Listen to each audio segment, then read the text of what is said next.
ನಮಸ್ತೆ ಫ್ರೆಂಡ್ಸ್, ಇವತ್ತೊಂದು ಒಳ್ಳೆಯ ವಿಡಿಯೋ ನಿಮ್ಮ ಜೊತೆಗೆ ಶೇರ್ ಮಾಡ್ತಾ ಇದ್ದೇನೆ. ಅದು ಯಾವುದು ಅಂತ ಹೇಳಿದರೆ 11 ದಿನದ ಚಾಲೆಂಜ್. ಇದನ್ನು ನೀವು 11 ದಿನ ಈ ಚಾಲೆಂಜನ್ನು ತೆಗೆದುಕೊಂಡು ನೋಡಿ, ಆವಾಗ ನೋಡಿ ನೀವು ಎಣಿಸಿದ್ದು ಕೆಲಸ ನಿಮಗೆ ಆಗ್ತದೆ. ಇವಾಗ ನಾನು ಒಂದು ಮಾತನ್ನು ಹೇಳಬೇಕು ಅಂತ ಅನಿಸ್ತಿದ್ದೇನೆ. ಏನಂತ ಹೇಳಿದರೆ, ನಾನು ತುಳುನಾಡಿನೊಳಗಿರೋದ ಕಾರಣಕ್ಕೆ ಈ ಮಾತನ್ನು ಹೇಳ್ತಾ ಇದ್ದೇನೆ. ನಾನು ಕೊರಗಜ್ಜನನ್ನು ನಂಬುತ್ತೇನೆ, ಆಯಿತಾ. ನನ್ನ ಥರ ತುಂಬ ಜನ ಕೊರಗಜ್ಜನನ್ನು, ನಮ್ಮ ಕರಾವಳಿಯಲ್ಲಿ ಎಲ್ಲರ ಮನೆಯಲ್ಲಿ ಕೂಡ ಕೊರಗಜ್ಜನನ್ನು ನಂಬ್ತಾರೆ, ಆಯಿತಾ, ಪ್ರತಿಯೊಬ್ಬರು. ಅದು ನಮ್ಮ ನಮ್ಮ ನಂಬಿಕೆಗೆ ಬಿಟ್ಟಿದ್ದು. ನಾವು ಕೊರಗಜ್ಜನನ್ನು ನಂಬ್ತೇವೆ ಬಿಡ್ತೇವೆ, ಅದು ನಮ್ಮ ನಂಬಿಕೆಗೆ ಬಿಟ್ಟಿದ್ದು, ನಮ್ಮ ತುಳುನಾಡಿನವರ ನಂಬಿಕೆಗೆ ಬಿಟ್ಟಿದ್ದು. ಅದರ ಬಗ್ಗೆ ಪ್ರಶ್ನೆ ಮಾಡುವ ಅಧಿಕಾರ ಯಾರಿಗೂ ಕೂಡ ಇಲ್ಲ, ಆಯಿತಾ. ಅಂದರೆ ಒಬ್ಬರು ಕಮೆಂಟ್ ಮಾಡಿದರು, ನಾನು ಇಲ್ಲಿ ಸೈಡಲ್ಲಿ ಕಮೆಂಟ್ ಹಾಕ್ತೇನೆ. ಏನಂತ ಹೇಳಿದರೆ, ಅವರು ಹೇಳ್ತಾರೆ ಅಂತ ಹೇಳಿದರೆ 20 ವರ್ಷದ ಹಿಂದೆ ಉಂಟಲ್ಲ, ಕೊರಗಜ್ಜ ಅಂತ ಹೇಳ್ಕೊಂಡು, ಅಂದರೆ ಯಾರಿಗೂ ಗೊತ್ತೇ ಇರಲಿಲ್ವಂತೆ. ಕೊರಗಜ್ಜ ಅಂತ ಹೇಳ್ಕೊಂಡು ಯಾರಿಗೂ ಕೂಡ 20 ವರ್ಷದ ಹಿಂದೆ ಗೊತ್ತಿರಲಿಲ್ಲಂತೆ. ಇವಾಗ ಗೊತ್ತಾಗಲಿಕ್ಕೆ ಸ್ಟಾರ್ಟ್ ಆಗಿದೆ ಅಂತೆ. ಇನ್ನು ಯಾವ ಯಾವ ಹೊಸ ಹೊಸ ದೈವಗಳು ಹುಟ್ಕೊಳ್ತದೋ ಏನೋ ಅಂತ ಹೇಳ್ಕೊಂಡು ಹೇಳಿದರು, ಆಯಿತಾ. ನಾನು ಕರಾವಳಿಯವಳಾಗಿರೋ ಕಾರಣಕ್ಕೆ ಇದಕ್ಕೆ ನಾನು ಖಂಡನೆ ಕೊಡ್ತೇನೆ. ಏನಂತ ಹೇಳಿದರೆ ನೋಡಿ, ನಾನು ಹೇಳೋದು ಏನಂತ ಹೇಳಿದರೆ, ನಿಮಗೆ ನಾನು ಕೊರಗಜ್ಜನನ್ನು ನಂಬಿ ಅಂತ ಹೇಳ್ಕೊಂಡು ಹೇಳೋದಿಲ್ಲ, ಆಯಿತಾ. ಅದೇ ರೀತಿಯಲ್ಲಿ ನಂಬಬಾರ್ದು ಅಂತ ಹೇಳ್ಕೊಂಡು ಕೂಡ ಹೇಳೋದಿಲ್ಲ, ಆಯಿತಾ. ಇವಾಗ ಕೊರಗಜ್ಜ ಉಂಟು ನೋಡಿ, ಬರೀ ಕರಾವಳಿಗೆ ಮಾತ್ರ ಸೀಮಿತವಾಗಿಲ್ಲ. ಎಲ್ಲಿಂದ ಬಾಲಿವುಡ್ ಹೀರೋಗಳು ಕೂಡ ಬಂದು ಕೊರಗಜ್ಜನ ಸನ್ನಿಧಾನಕ್ಕೆ ಬಂದು ಹೋಗಿದ್ದಾರೆ. ಇಡೀ ಭಾರತದಾದ್ಯಂತ ಉಂಟಲ್ಲ, ನಮ್ಮ ಕೊರಗಜ್ಜ ತುಂಬ ಫೇಮಸ್ ಆಗಿದ್ದಾರೆ, ಆಯಿತಾ. ಒಬ್ಬರ ಬಾಯಿಂದ ಒಬ್ಬರ ಬಾಯಿಗೆ ಹೋಗಿ ಉಂಟಲ್ಲ. ಇವಾಗ ನೋಡಿ, ಬೇಕಾದರೆ ನೀವು ಕುತ್ತಾರಿಗೆ ಹೋಗಿ, ಅಲ್ಲಿ ಹೋದರೆ ಎಷ್ಟು ದೊಡ್ಡ ಬಾಲಿವುಡ್ ಆ್ಯಕ್ಟರ್ಗಳು ಮತ್ತು ನಮ್ಮ ಕನ್ನಡದವರು ತುಂಬ ಜನ ಎಲ್ಲ ಹೋಗಿ ಬಂದಿದ್ದಾರೆ, ಆಯಿತಾ. ಆ ಕಾರಣಕ್ಕೆ ಅವರ ನಂಬಿಕೆ ಯಾರು ದೈವಸ್ಥಾನಕ್ಕೆ ಹೋಗ್ತಾರೆ ನೋಡಿ, ಅಜ್ಜನನ್ನು ನಂಬ್ತಾರೆ ನೋಡಿ, ಅದು ಅವರವರ ನಂಬಿಕೆ. ಅವರವರ ನಂಬಿಕೆಗೆ ಯಾರು ಕೂಡ ನಂಬಬಾರ್ದು ಅಂತ ಹೇಳ್ಕೊಂಡು ಹೇಳುವ ಅಧಿಕಾರ ಯಾರಿಗೂ ಕೂಡ ಇಲ್ಲ, ಆಯಿತಾ. ಮತ್ತು 20 ವರ್ಷದ ಹಿಂದೆ ಯಾರಿಗೂ ಗೊತ್ತಿರಲಿಲ್ಲ ಅಂತ ಹೇಳ್ಕೊಂಡು ಹೇಳ್ತಾರೆ, ಆಯಿತಾ. ನನಗೆ ಇವಾಗ 37 ವರ್ಷ, ಆಯಿತಾ. ನಮಗೆ ಅಂದರೆ ಗೊತ್ತಿರೋದು ಏಜ್ ಅಂತ ಹೇಳಿದ್ರೆ 5 ವರ್ಷಕ್ಕೆ ನಮಗೆ ಎಲ್ಲದು ಪ್ರಪಂಚ ಜ್ಞಾನ ಬರ್ತದೆ ಅಂತ ಹೇಳ್ಕೊಂಡು ಹೇಳ್ತಾರಲ್ಲ. ನನಗೆ 5 ವರ್ಷ ಇರುವಾಗನೇ ಉಂಟಲ್ಲ, ಅದಕ್ಕಿಂತ ಮುಂಚೆಯಿಂದನೂ ಕೂಡ ನಾನು ನೋಡ್ತಾ ಇದ್ದೆ. 5 ವರ್ಷದಿರುವಾಗ ನಮಗೆ ಗೊತ್ತಾಗ್ತಲ್ವಾ. ನಾನು 5 ವರ್ಷ ಇರುವಾಗನೇ ನಮ್ಮ ಊರಿನಲ್ಲಿ, ಅಂದರೆ ನಮ್ಮದು ಬ್ರಹ್ಮಾವರದಲ್ಲಿ ಬಬ್ಬುಸ್ವಾಮಿ ದೇವಸ್ಥಾನ ಉಂಟು.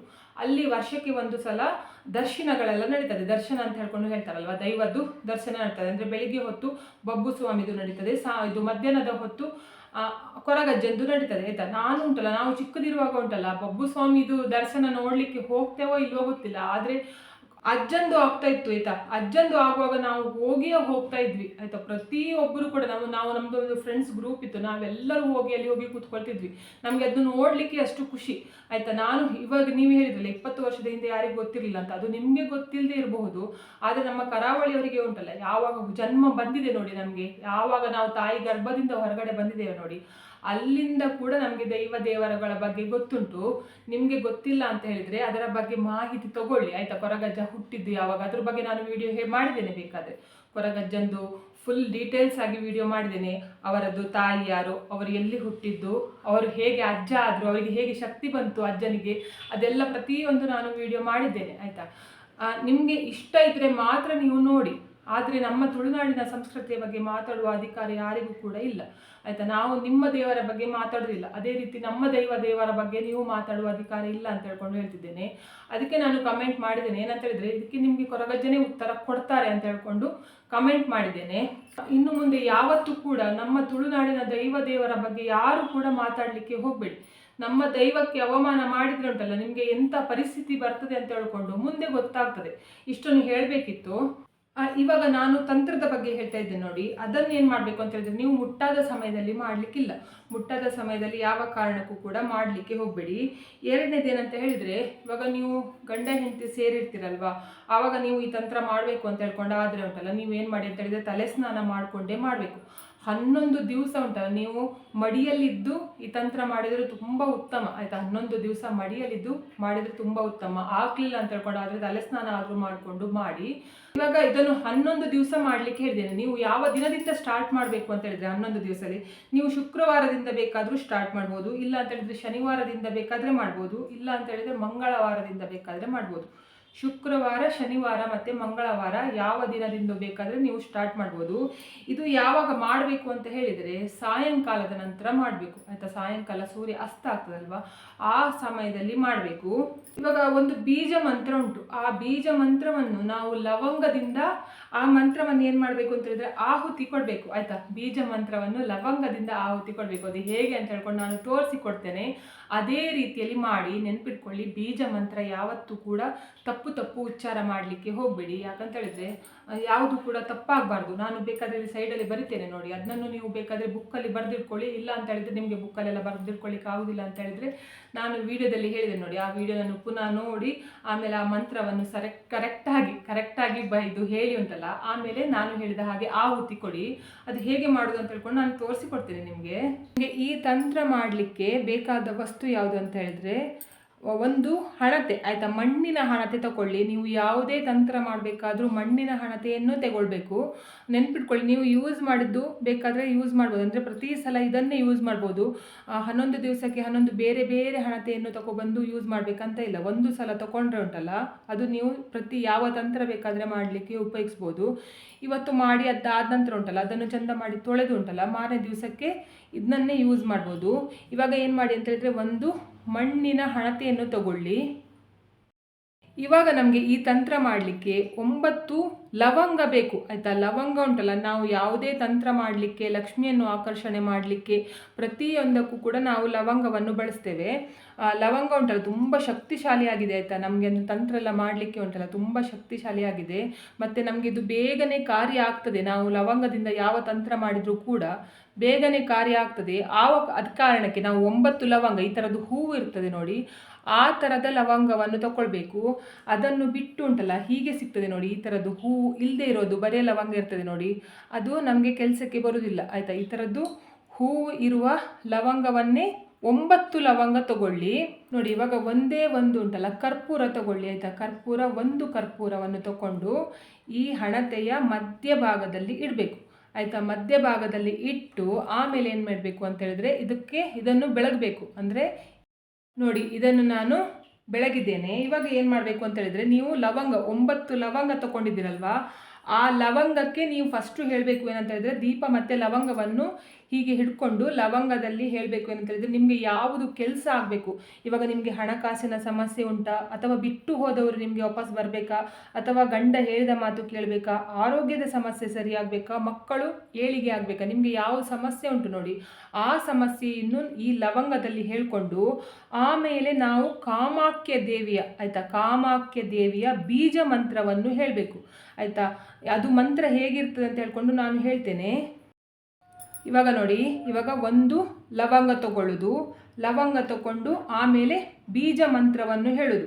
ಅದು ಯಾವ ಬೀಜ ಮಂತ್ರ ಅಂತ ಹೇಳಿದರೆ ಓಂ ತ್ರೀಂ ಸ್ವಾಹ ಅಂತ ಹೇಳುವಾಗ ಹಾಕಬೇಕು ಆಯಿತಾ. ನೆನ್ಪಿಟ್ಕೊಳ್ಳಿ, ಸ್ವಾಹ ಅನ್ನುವಾಗ ಹೀಗೆ ಲವಂಗವನ್ನು ಹಾಕಬೇಕು.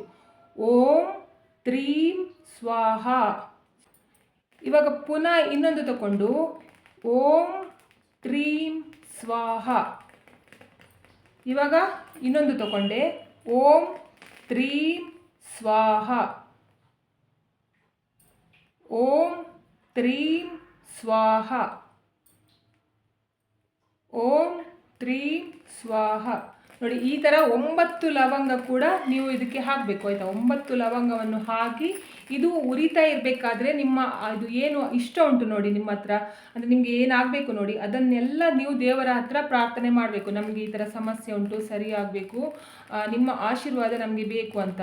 ಇದನ್ನು ನೀವು ಮಾಡುವಾಗ ಉಂಟಲ್ಲ, ನೆಲದಲ್ಲಿ ಕೂತ್ಕೊಂಡು ಮಾಡಿದರೆ ಉತ್ತಮ. ನನಗೆ ಅಂದರೆ ವಿಡಿಯೋದಲ್ಲಿ ಅಂದರೆ ಕ್ಯಾಮರಾ ಇಟ್ಕೊಂಡು ಮಾಡಲಿಕ್ಕೆ ಆಗೋದಿಲ್ಲ. ಆ ಕಾರಣದಿಂದ ನಾನು ಇಲ್ಲಿ ಟೇಬಲ್ ಮೇಲೆ, ಸ್ಟಡಿ ಟೇಬಲ್ ಮೇಲೆ ಇಟ್ಕೊಂಡು ತೋರಿಸ್ತಾ ಇದ್ದೇನೆ. ನೀವೇನು ಮಾಡಿ ಅಂತ ಹೇಳಿದರೆ, ದೇವರ ಎದುರುಗಡೆ, ದೇವರದ್ದು ಫೋಟೋ ಎದುರುಗಡೆ ಉಂಟಲ್ಲ, ನೀವು ಚಾಪೆ ಹಾಕ್ಕೊಂಡು, ಚಾಪೆ ಅಂತ ಹೇಳಿದ್ರೆ ಮಲಗುವ ಚಾಪೆ ಅಲ್ಲ, ನಿಮಗೆ ಮಂತ್ರ ಹೇಳುವಾಗ ಒಂದು ಚಾಪೆ ಸಿಗ್ತದೆ, ಚಿಕ್ಕ ಚಾಪೆ ಸಿಗ್ತದೆ ನೋಡಿ, ಆ ಚಾಪೆಯಲ್ಲಿ ಕೂತ್ಕೊಂಡು ನಿಮ್ಮ ಎದುರುಗಡೆಗೆ ಇದನ್ನು ಇಟ್ಕೊಂಡು ಆಮೇಲೆ ನೀವು ಈ ತಂತ್ರವನ್ನು ಮಾಡಬೇಕು. 9 ಲವಂಗ ಸುಡೋ ತನಕ ನೀವು ಅದೇ ಜಾಗದಲ್ಲಿ ಕೂತ್ಕೊಂಡು ನಿಮ್ಮ ಮನಸ್ಸಿನಲ್ಲಿ ಎಂಥ ಆಸೆ ಉಂಟು ನೋಡಿ ಅದನ್ನು ಹೇಳಬೇಕು. ಸುಟ್ಟು ಆದ ನಂತರ ಉಂಟಲ್ಲ, ಪ್ರತಿಯೊಂದು ಲವಂಗ ಸುಟ್ಟು ಆದ ನಂತರ ಇದೆಲ್ಲ ಸುಟ್ಟಾಗುತ್ತಲ್ವ, ಆದ ನಂತರ ಏನು ಮಾಡಬೇಕು ಅಂತ ಹೇಳಿದರೆ, ನೀವು ಇನ್ನೊಂದು ಮಂತ್ರವನ್ನು ಹೇಳಬೇಕು. ಅದು ಯಾವುದು ಅಂತ ಹೇಳಿದರೆ ಶ್ರೀ ಶುಭ್ ದಮ್, ಶ್ರೀ ಶುಭ್ ದಮ್, ಶ್ರೀ ಶುಭ್ ದಮ್ ಅಂತ 21 ಸಲ ಹೇಳಬೇಕು ಆಯಿತಾ. ಇದನ್ನು ಫಸ್ಟು ನೀವು ಲವಂಗವನ್ನು ಹಾಕುವಾಗ ಹೇಳುವ ಮಂತ್ರ ಓಂ ತ್ರೀಂ ಸ್ವಾಹ, ಆಯಿತಾ. ನೀವು ಅದ್ರ ನಂತರ 21 ಸಲ ಹೇಳಬೇಕಾದ ಮಂತ್ರ ಶ್ರೀ ಶುದ್ಧಂ. ಆಯಿತಾ, ಕನ್ಫ್ಯೂಸ್ ಮಾಡ್ಕೊಳ್ಬೇಡಿ. ಹೇಗೆ ಹಾಕಬೇಕು ಅಂತ ಹೇಳಿದೆ ನೋಡಿ, ಅದು ಹಾಕುವಾಗ ಒಂದು ಇದು ಬೀಜ ಮಂತ್ರ ಹೇಳಬೇಕು, ಅದರ ನಂತರ ಇನ್ನೊಂದು ಕೂಡ ಹೇಳಬೇಕು. ಮತ್ತು ಉಲ್ಟಾ ಪಲ್ಟ ಮಾಡಲಿಕ್ಕೆ ಹೋಗಬೇಡಿ, ಇದನ್ನು ಎಲ್ಲ ಮಿಕ್ಸ್ ಮಾಡಲಿಕ್ಕೆ ಹೋಗಬೇಡಿ ಆಯಿತಾ. ಇವಾಗ ನೋಡಿ, ನಿಮಗೆ ಲಾಸ್ಟ್ ಇದು ಹುರಿದಾದ ನಂತರ ನೋಡಿ ಈ ಥರ ಬರ್ತದೆ. ಇನ್ನೊಂದು ಸ್ವಲ್ಪ ಉರಿಲಿಕ್ಕೆ ಉಂಟು ನೋಡಿ ಹೀಗೆ ಸಿಗ್ತದೆ. ಆಮೇಲೆ ಚೆನ್ನಾಗಿ ಇದು ಉರಿದು ಹೋಗಿದೆ. ಇವಾಗ ಏನು ಮಾಡಬೇಕು ಅಂತ ಹೇಳಿದ್ರೆ, ನಾನು ಇದಕ್ಕೆ ತುಪ್ಪವನ್ನು ಹಾಕ್ತಾ ಇದ್ದೇನೆ ಆಯಿತಾ. ಸ್ವಲ್ಪ ತುಪ್ಪ ಹಾಕಬೇಕು. ನಿಮ್ಮ ಹತ್ರ ದೇಸಿ ಹಸುವಿನ ತುಪ್ಪ ಇದ್ದರೆ ಹಾಕಿದರೆ ಉತ್ತಮ. ನಮಗೆ ಅದೆಲ್ಲ ಸಿಗುವುದಿಲ್ಲ, ಆದ ಕಾರಣಕ್ಕೆ ನಾನು ಈ ತುಪ್ಪವನ್ನು ಯೂಸ್ ಮಾಡ್ತಾ ಇದ್ದೇನೆ. ದೇಸಿ ಹಸು ಅಂದರೆ ನಿಮ್ಮ ಮನೆಯಲ್ಲಿ ಹಸು ಎಲ್ಲ ಸಾಕ್ತಾ ಇದ್ರೆ ಉಂಟಲ್ಲ, ಆ ಥರದ್ದು ಹಸುವಿನ ತುಪ್ಪ ಇದ್ದರೆ ಒಳ್ಳೆಯದು ಆಯಿತಾ. ನಾನೇನು ಮಾಡ್ತೇನೆ ಅಂತ ಹೇಳಿದ್ರೆ, ಸ್ವಲ್ಪ 1-2 ಡ್ರಾಪ್ಸ್ ಆಗುವಷ್ಟು ಈ ತುಪ್ಪವನ್ನು ಇದಕ್ಕೆ ಹಾಕ್ತಾ ಇದ್ದೀನಿ ನೋಡಿ. ಹಾಕಿದ ನಂತರ ಉಂಟಲ್ಲ, ಚಂದ ಮಾಡಿ ಇದನ್ನು ಕೈಯಿಂದ, ಬೆರಳಿನಿಂದ ಉಂಟಲ್ಲ, ಈ ಬೆರಳಿನಿಂದ, ಉಂಗುರದ ಬೆರಳು ಉಂಟಲ್ಲ, ಉಂಗುರದ ಬೆರಳಿಂದ ಇದನ್ನು ಚಂದ ಮಾಡಿ ಮಿಕ್ಸ್ ಮಾಡ್ಕೋಬೇಕು. ಆದ ನಂತರ ನಿಮಗೆ ಅದರಲ್ಲಿ ಒಂದು ಇದು ಸಿಗುತ್ತೆ ಆಯಿತಾ, ಗಂಧ ಸಿಗ್ತದೆ. ಆ ಗಂಧ ನಿಮಗೆ ಹಣದ ಸಮಸ್ಯೆ ಇರುವವರಾಗಿದ್ದರೆ ₹1 ಕಾಯಿನ್ ತೊಗೊಂಡು ಆಯಿತಾ, ₹1 ಕಾಯಿನ್ ತೊಗೊಂಡು ಆ ಗಂಧವನ್ನು ಆ ಕಾಯಿನ್ಗೆ ಕೂಡ ಹಚ್ಚಬೇಕು. ಹಾಗೆ ನಿಮ್ಮ ಹಣೆಗೆ ಕೂಡ ಇಟ್ಕೊಳ್ಬೇಕು. ನೆನ್ಪಿಟ್ಕೊಳ್ಳಿ, ಉಂಗುರದ ಬೆರಳಲ್ಲೇ ನೀವು ಈ ಕೆಲಸ ಮಾಡಬೇಕು ಆಯಿತಾ. ನಂದು ಇದು ವಿಡಿಯೋದಲ್ಲಿ ಉಲ್ಟಾ ಕಾಣಿಸ್ತದೆ. ಏನಂತ ಹೇಳಿದರೆ, ಲೆಫ್ಟ್ ರೈಟ್ ಹ್ಯಾಂಡ್ ಉಂಟಲ್ಲ, ಅಂದರೆ ರೈಟ್ ಹ್ಯಾಂಡ್ ಲೆಫ್ಟ್ ಥರ ಕಾಣಿಸ್ತದೆ, ಲೆಫ್ಟ್ ಹ್ಯಾಂಡ್ ರೈಟ್ ಥರ ಕಾಣಿಸ್ತದೆ ಆಯಿತಾ. ಅದು ವಿಡಿಯೋದಲ್ಲಿ ಅಂದರೆ ಫ್ರಂಟ್ ಕ್ಯಾಮರಾ ಇರೋದ್ರಿಂದ ಆ ಥರ ಪ್ರಾಬ್ಲಮ್ ಆಗ್ತಾ ಉಂಟು. ನಾನು ನಿಜವಾಗಿ ರೈಟ್ ಹ್ಯಾಂಡಿಂದ ಅಂದರೆ ಬಲಗೈಯಿಂದನೇ ಮಾಡ್ತಾ ಇದ್ದೇನೆ. ನಿಮಗೆ ಆ ಥರ ಕಾಣಿಸಬಹುದು ನೋಡಿ. ಈ ಥರ ನಿಮಗೆ ಹಣಕಾಸಿನ ಸಮಸ್ಯೆ ಇದ್ದರೆ ಇದಕ್ಕೆ ಉಂಗುರದ ಬೆರಳಿನಿಂದ ಕಾಯಿನ್ಗೆ ಹೀಗೆ ಹಚ್ಚಿ ಉಂಟಲ್ಲ, ಆಮೇಲೆ ನಿಮ್ಮ ಹಣೆಗೆ ಹಚ್ಕೊಂಡು, ಆಮೇಲೆ ಈ 11 ಕಾಯಿನ್ ಅಂದರೆ 11 ದಿವಸ ನೀವು ತಂತ್ರ ಮಾಡಿರ್ತೀರಲ್ಲ, ಆ 11 ಕಾಯಿನನ್ನು ನೀವು ತಿಜೋರಿಯಲ್ಲಿ ಇಡಬೇಕು. ನಿಮ್ಮ ಬೀರುವಿನಲ್ಲಿ ಈ ಕಾಯಿನನ್ನು ಇಡಬೇಕು. ಆಮೇಲೆ ಈ ಕಾಯಿನನ್ನು ಮುಟ್ಲಿಕ್ಕಿಲ್ಲ. ನೀವು ಬೇಕಾದರೆ ಕೆಂಪು ಬಟ್ಟೆಯಲ್ಲಿ ಗಂಟು ಕಟ್ಟಿ ಬೇಕಾದರೆ ಈ ನಾಣ್ಯವನ್ನು ಇಡಬೇಕು ನೀವು. ಅಂದರೆ 11 ದಿವಸ ತನಕ ದೇವರ ಮನೆಯಲ್ಲೇ ಇಟ್ಟು 11 ದಿವಸದ ಆದ ನಂತರ ಉಂಟಲ್ಲ, ಈ 11 ಕಾಯಿನ್ಗಳನ್ನು ಕೂಡ ಕೆಂಪು ಬಟ್ಟೆಯಲ್ಲಿ ಕಟ್ಟಿ ಆಮೇಲೆ ನೀವು ತಿಜೋರಿಯಲ್ಲಿ ಆಯಿತಾ ಹಣ ಇಡ್ತೀರ ನೋಡಿ, ಆ ಜಾಗದಲ್ಲಿ ಇಡಿ. ಆವಾಗ ನಿಮಗೆ ಹಣದ ಸಮಸ್ಯೆ ಪರಿಹಾರ ಆಗ್ತದೆ. ಇವಾಗ ನಿಮಗೆ ಗಂಡ ನಿಮ್ಮ ಮಾತು ಹೇಳಿದ ಮಾತು ಕೇಳೋದಿಲ್ಲ ಅಂತ ಹೇಳಿದರೆ, ಇವಾಗ ಈ ಕಾಯಿನ್ಗೆ ಹಚ್ಚಬೇಕಂತ ಇಲ್ಲ. ಯಾಕಂತ ಹೇಳಿದರೆ ನಿಮಗೆ ಹಣದ ಸಮಸ್ಯೆ ಇಲ್ಲ, ನಿಮ್ಮ ಗಂಡ ನಿಮ್ಮ ಮಾತು ಕೇಳಬೇಕಲ್ಲ.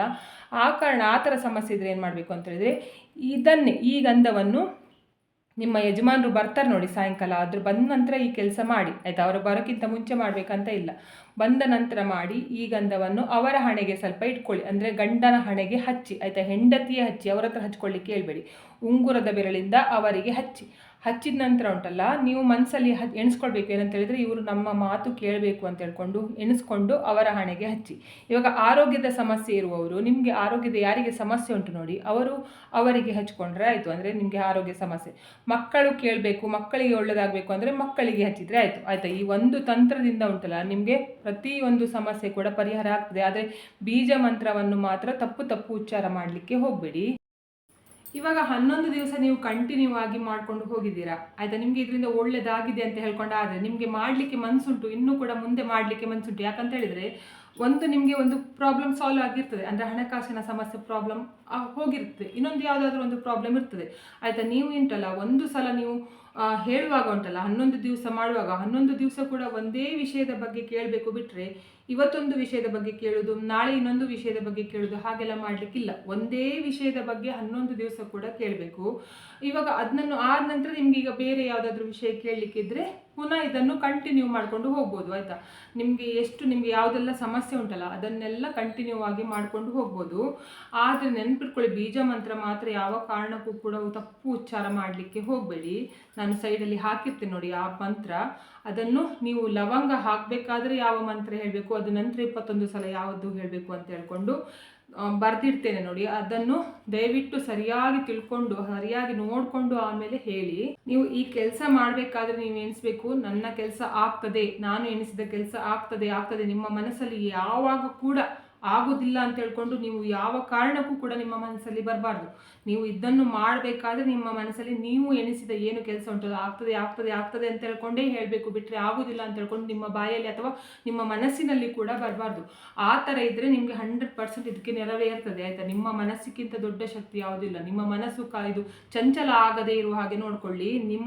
ನೀವು ಏನು ಬೇಡಿದ್ದೀರ ನೋಡಿ, ಅದನ್ನು ನಿಮಗೆ 100ಕ್ಕೆ 100% ನನಗೆ ಆಗಿಯೇ ಆಗ್ತದೆ ಅಂತ ಹೇಳ್ಕೊಂಡು ಎಣಿಸ್ಕೊಂಡು ಮಾಡಿ, ಆವಾಗ 100% ಆಗ್ತದೆ. ಈ ಚಾಲೆಂಜನ್ನು ನೀವು ಕೂಡ ತಗೊಳ್ಳಿ. ಆಮೇಲೆ ನನಗೆ 11 ದಿನ ಆದ ನಂತರ ಕಮೆಂಟ್ ಮಾಡಿ ಇದ್ರದ್ದು ರಿಸಲ್ಟ್ ಯಾವ ರೀತಿ ಬಂದಿದೆ ಅಂತ ಹೇಳ್ಕೊಂಡು. ಮನಸ್ಸನ್ನು ಎಲ್ಲೆಲ್ಲ ಹಾರಲಿಕ್ಕೆ ಬಿಡಬೇಡಿ ಆಯಿತಾ. ನಿಮ್ಮ ಕೆಲಸ 100% ಆಗ್ತದೆ ಅಂತ ಹೇಳ್ಕೊಂಡೇ ಇರಬೇಕು, ಎಲ್ಲಿ ಕೂಡ ಆಗೋದಿಲ್ಲ ಅಂತ ಹೇಳ್ಕೊಂಡು ಎಣಿಸ್ಕೊಳ್ಳಿಕ್ಕೆ ಹೋಗಬೇಡಿ. ಮತ್ತು ಇವತ್ತಿನ ವಿಡಿಯೋ ಇಷ್ಟ ಆದರೆ ಪ್ಲೀಸ್ ಈ ವಿಡಿಯೋಕ್ಕೆ ಒಂದು ಲೈಕ್ ಮಾಡಿ, ಆದಷ್ಟು ಜನರಿಗೆ ವಿಡಿಯೋನನ್ನು ಶೇರ್ ಮಾಡಿ. ಯಾಕಂತ ಹೇಳಿದರೆ ಎಲ್ಲರಿಗೂ ಕೂಡ ಒಂದು ಸಮಸ್ಯೆ ಇರ್ತದೆ. ಕೆಲವರಿಗೆ ತುಂಬ ಹಣ ಇರ್ತದೆ ಆದರೆ ನೆಮ್ಮದಿಯೇ ಇರುವುದಿಲ್ಲ, ಕೆಲವರ ಹತ್ರ ನೆಮ್ಮದಿ ತುಂಬ ಇರ್ತದೆ, ಹಣನೇ ಇರುವುದಿಲ್ಲ, ಕೆಲವರಿಗೆ ಮಕ್ಕಳು ಹೇಳಿದ ಮಾತು ಕೇಳೋದಿಲ್ಲ. ಒಬ್ಬೊಬ್ಬರಿಗೆ ಒಂದೊಂದು ಸಮಸ್ಯೆ ಇರ್ತದೆ. ನಿಮ್ಮ ಸಮಸ್ಯೆಯನ್ನು ದೇವರ ಹತ್ರ ಹೇಳ್ಕೊಳ್ಳಿ. ನಿಮಗೆ ಕಾಮಾಖ್ಯ ದೇವಿ ಉಂಟಲ್ಲ, ಕಾಮಾಖ್ಯ ದೇವಿ ನಿಮಗೆ ನೀವು ಎಣಿಸಿದ ಕೆಲಸ ಆಗುವ ಹಾಗೆ ಮಾಡ್ತಾಳೆ. ಆ ಕಾರಣದಿಂದ ಪ್ರತಿಯೊಬ್ಬರಿಗೂ ಕೂಡ ಈ ವಿಡಿಯೋನನ್ನು ಕಳಿಸಿ ಅಂತ ಹೇಳ್ಕೊಂಡು ಹೇಳ್ತಾ ಇದ್ದೇನೆ. ಮತ್ತು ನನ್ನ ಚಾನಲ್ಗೆ ಸಬ್ಸ್ಕ್ರೈಬ್ ಆದರೆ ನನಗೆ ಒಂದು ಸಪೋರ್ಟ್ ಸಿಕ್ಕಿದ ಹಾಗೆ ಆಗ್ತದೆ. ಮತ್ತು ನಾನು ಹೀಗೆ ಒಳ್ಳೆ ವಿಡಿಯೋನ ನಿಮ್ಮ ಜೊತೆಗೆ ಶೇರ್ ಮಾಡ್ತೇನೆ. ಇವತ್ತಿನ ವಿಡಿಯೋ ಯಾರೆಲ್ಲ ನೋಡಿದ್ದೀರಾ ಅಥವಾ ನೋಡಲಿಲ್ಲ ಎಲ್ಲರಿಗೂ ಕೂಡ ದೇವರು ಒಳ್ಳೇದು ಮಾಡಲಿ ಅಂತ ನಾನು ಕೂಡ ದೇವರಲ್ಲಿ ಬೇಡ್ಕೊಳ್ತಿದ್ದೇನೆ. ಎಲ್ಲರಿಗೂ ಒಳ್ಳೆಯದಾಗಲಿ.